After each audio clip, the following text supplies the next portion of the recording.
안녕하세요.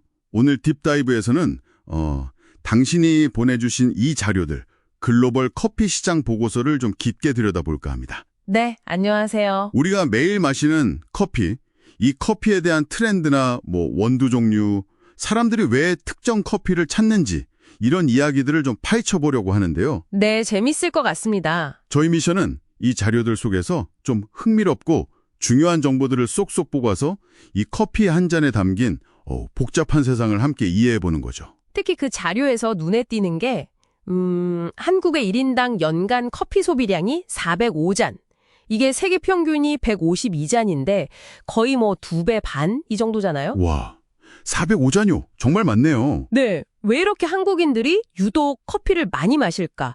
또 특정 종류를 왜 이렇게 좋아할까? 이런 배경을 살펴보는 게 이번 딥다이브의 핵심 재미가 아닐까 싶어요. 네, 맞아요. 그 부분이 정말 궁금합니다. 우선은 기본적인 것부터 좀 빠르게 짚어볼까요? 네, 좋죠. 전 세계 커피 생산량 대부분은 사실 아라비카랑 로부스타 이 두 가지 품종이잖아요. 그렇죠. 아라비카가 한 70, 80% 정도? 이게 향미가 좋아서 고급 원두 커피에 주로 쓰이고요. 네. 반면에 로부스타는 한 20, 30% 정도 되는데 맛이 좀 쓰고 카페인이 높아서 인스턴트 커피나 블렌딩에 많이 들어가죠. 그리고 최근에는 그 리베리카라는 품종도 있어요. 이게 희귀하긴 한데 병충해나 기후변화에 강해서 다시 좀 주목받는다고 하더라고요. 생산량은 1%도 안 되지만요. 아, 리베리카요? 그건 좀 생소하네요. 어쨌든 이런 품종 특성이 결국 소비자들이 커피를 어떻게 즐기는지랑 바로 연결되는 거겠죠? 네, 맞습니다. 특히 한국 시장 데이터 보면 아까 말씀하신 그 소비량도 그렇고 정말 독특한 게 딱 보여요. 어떤 거죠? 자료 보면 한국인이 제일 사랑하는 커피가 단연 아이스 아메리카노. 네네. 얼추가라는 말도 있잖아요. 맞아요. 전체 아메리카노 주문의 82%가 아이스래요. 심지어 영하 10도에도 51% 절반 이상이 아이스를 마신다니. 저도 가끔 그럴 때 있긴 한데 숫자로 보니까 진짜 놀랍네요. 그렇죠. 이게 왜 그럴까? 자료에서는 그 한국 특유의 빨리빨리 문화, 이걸 좀 지목하더라고요. 아, 빨리빨리 문화요? 네.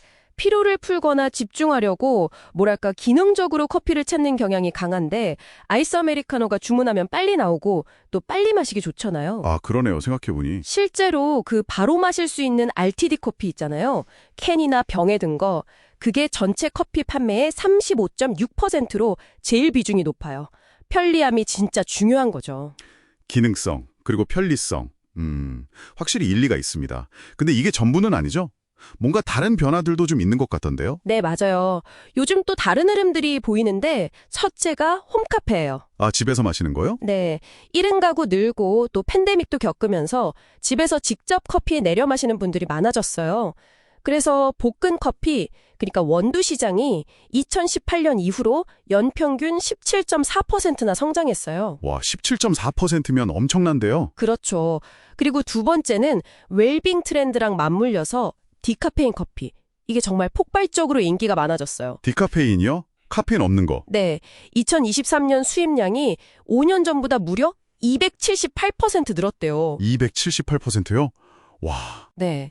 스타벅스 같은 데서도 손님 10명 중 1명은 디카페인을 고를 정도라고 하니까요. 오, 생각보다 훨씬 많네요. 그리고 마지막 세 번째는 건강이나 가치 소비 이런 걸 중시하면서 식물성 우유, 오트밀크나 두유 같은 걸로 만든 라떼 인기도 꾸준히 올라가고 있고요. 홈카페, 디카페인, 식물성 우유. 이렇게 보니까 이게 그냥 유행이 아니라 사람들이 커피를 대하는 방식 자체가 좀 변하고 있는 거 아닌가 하는 생각도 드네요. 바로 그겁니다. 이게 단순히 유행이라기보다는 커피가 점점 더 개인의 건강, 취향, 라이프 스타일에 맞춰지는 개인화된 경험으로 가고 있다는 거죠. 개인화된 경험. 네, 그냥 잠 깨려고 마시거나 사람들 만나서 의례적으로 마시는 걸 넘어서고 있는 거예요. 한국의 이런 모습들을 다른 나라랑 비교해보면 그 특징이 더 잘 보일 것 같아요. 예를 들어 이탈리아, 거긴 또 다르잖아요? 아, 그렇죠. 이탈리아 하면 에스프레소죠. 그 바에 서서 정말 빠르게 딱 마시는 문화. 맞아요, 딱 서서. 네, 그게 상징적이죠. 커피가 거의 사회적인 의례 같은 느낌? 자부심도 강하고요. 전통과 효율성, 이런 느낌이네요. 네. 반면에 북유럽, 뭐 핀란드나 노르웨이 같은 곳은 또 완전 달라요. 거기도 커피 소비량은 세계 최고 수준인데 거긴 춥잖아요. 물론 춥기도 하지만 그게 다는 아니에요. 피카라는 문화가 있거든요. 아, 피카타임 들어봤어요. 네. 커피 마시면서 잠깐 일 멈추고 동료나 친구들이랑 쉬면서 이야기 나누는 시간. 이게 일상 깊숙이 자리 잡고 있어요. 커피가 사회적 교류랑 휴식의 매개체인 거죠. 정말 흥미롭네요. 이탈리아는 전통과 자부심, 북유럽은 휴식과 소통, 그리고 우리 한국은 기능성과 점점 더 개인화되는 경험. 야, 커피 한 잔에 이렇게 다른 문화와 가치가 담겨 있다니. 네, 그렇습니다. 커피가 진짜 단순한 음료가 아니라 그 사회의 문화, 라이프 스타일을 비추는 거울 같아요. 앞으로 커피 시장은 또 변하겠죠.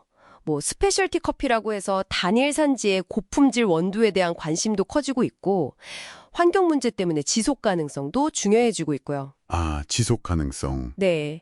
그리고 뭐 AI 바리스타처럼 개인 맞춤형 기술도 나올 거고요. 특히 기후변화가 문제인데 아라비카나 로부스타 생산에 이게 큰 위협이 되고 있어서요. 그래서 아까 말한 리베리카 같은 새로운 품종이나 재배 방식에 대한 고민도 깊어지고 있죠. 자, 오늘 저희가 함께 살펴본 이 커피 이야기들, 이게 당신에게는 어떤 의미로 다가올까요?